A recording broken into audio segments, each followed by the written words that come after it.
रामरक्षा पठण कार्यक्रमासाठी संजय राऊत यांनी दिलेल्या निमंत्रणावर काँग्रेस नेते विजय वडेट्टीवार यांनी प्रतिक्रिया दिली। या कार्यक्रमाला कोण जावं किंवा जाऊ नये यात ज्याचा त्याचा वैयक्तिक निर्णय असल्याचं त्यांनी म्हटलं। तसंच राष्ट्रीय स्वयंसेवक संघ आणि विश्व हिंदू परिषदेवरही त्यांनी टीका करत ते स्वतःला रामभक्त आणि हिंदूचे रक्षणकर्ते मानत असतील तर त्यांनी या कार्यक्रमात सहभागी व्हावं असं वक्तव्य केलं। नाही, असं आहे की त्या आंदोलनात कोणी जावं, निमंत्रण दिलं ज्यांना तर गेलं पाहिजे। सगळं आंदोलन जावं नाही जावं किंवा कोणी गेलं पाहिजे हा ज्याचा त्याचा प्रश्न आहे। त्याला काही कोणाचा विरोध नाही, पक्षाचाही विरोध नाही, त्या ठिकाणी जाण्याला विरोध नाही।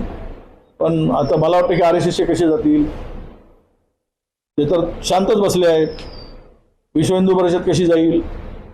आता हे जर उतरले खरंच रामाचे भक्त आणि हिंदूचे रक्षण करते असतील तर RSS आणि विश्व हिंदू परिषद जाईल, नसतील लुटेऱ्यांच्या फौजेचे सहकारी असतील तर जाणार नाही। हा त्याचा अर्थ होतो।